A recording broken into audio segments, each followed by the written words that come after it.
2 రోజుల పాటు కురిసిన భారీ వర్షాలు మెదక్ జిల్లాలోని హల్దీ వాగు నిండుకుండలా మారిపోయింది. జాతీయ రహదారి 44కు ఆనుకుని ఉన్న వాగు ఉధృతంగా ప్రవహిస్తోంది.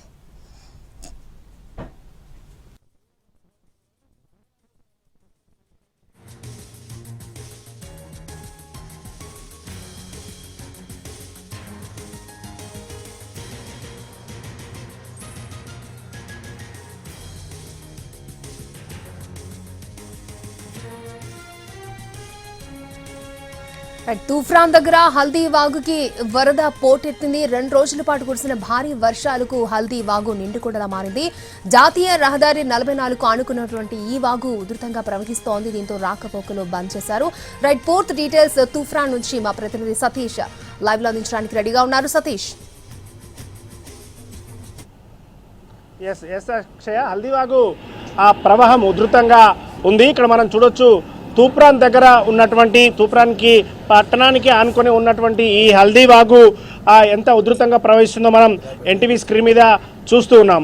ఈ చుట్టుపక్కల నిన్న నుంచి కురుస్తున్నటువంటి భారీ వర్షాలకు తూప్రాన్ చుట్టుపక్కల చేగుంట, ఇటు రామాయంపేట ఈ పరిసర ప్రాంతాల్లో కురుస్తున్నటువంటి వర్షాలకు, భారీ వర్షాలకు ఆ నీళ్ళన్నీ కూడా ఇక్కడ ఉన్నటువంటి హల్దీవాగ్కు చేరుకుంటున్నాయి. హల్దీవాగ్కు చేరుకున్న తర్వాత ఈ హల్దీవాగు నుంచి ప్రవాహం అంతా కిందికి వెళ్ళిపోతుంది. పైన ఉన్నటువంటి డ్యామ్ మనం చూస్తున్నటువంటి ఏదైతే ఫ్లో కిందికి వస్తుందో పైన డ్యామ్లో ఆ నీళ్లు ఫుల్ స్టోరేజ్ అయి ఉంటుంది. తర్వాత హెవీ అయిపోయిన తర్వాత అక్కడ నుంచి కిందికి వస్తాయి. ఈ నుంచి నేరుగా దాదాపు 50 కిలోమీటర్ల మేర ప్రవహిస్తూ వెళ్ళి కింద ఉన్నటువంటి నిజాం సాగర్ ప్రాజెక్టులో కలుస్తుంటాయి. హల్దీవాగ్కు సంబంధించినటువంటి నీళ్లు మనం చూసాం. NH-44కి ఆనుకొని ఉన్నటువంటి ఈ వాగులోకి రావడం నిన్నటి నుంచి, అంటే నిన్న ఉదయం నుంచి కురిసినటువంటి భారీ వర్షానికి చాలా ప్రాంతాల్లో NH-44 మీద చాలా ప్రాంతాల్లో నీళ్లు రోడ్డు మీద ఆగిపోయి ఉన్నాయి.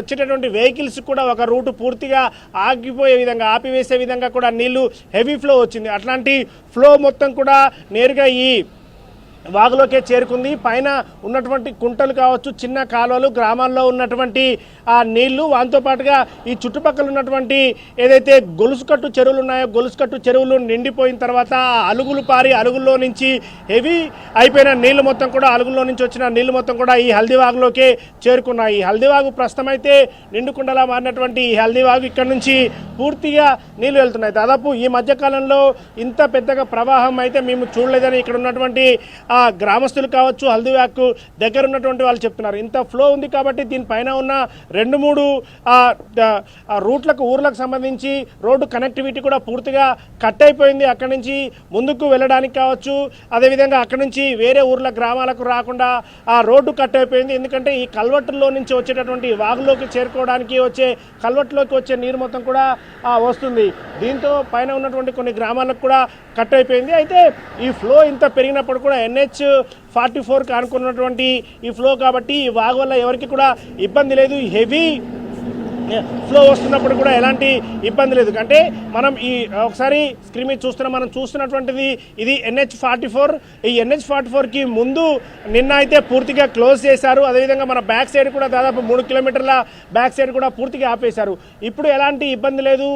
యాజ్ యూజువల్గా జనరల్ ట్రాఫిక్ మొత్తం కూడా వెళ్తుంది. కానీ ఈ ఫ్లో మాత్రం హల్దీవాగ్కు సంబంధించినటువంటి ఫ్లో మాత్రం తగ్గలేదు. కంటిన్యూస్గా ఆ ఫ్లో వెళ్తూనే ఉంది. ఫ్లో ఇది ఇంకా అంటే ఈ వారం రోజుల పాటు ఇదే విధమైనటువంటి ఫ్లో కొనసాగే అవకాశం ఉందని చెప్పి కూడా ఇక్కడ ఉన్నటువంటి గ్రామస్తులు చెప్తున్నారు. హల్దీవాగు ఇక్కడ నుంచి ఇంత ఫ్లో వెళ్తుంది కాబట్టి ఇక్కడ నుంచి ఇది నిజాం సాగర్ ప్రాజెక్టుకు చేరుతూ ఉంటుంది. నిజాం సాగర్ ప్రాజెక్టు మనం విజువల్స్లో కూడా ఇప్పటివరకు చూసాం ఎన్టీవీ స్క్రీన్లో.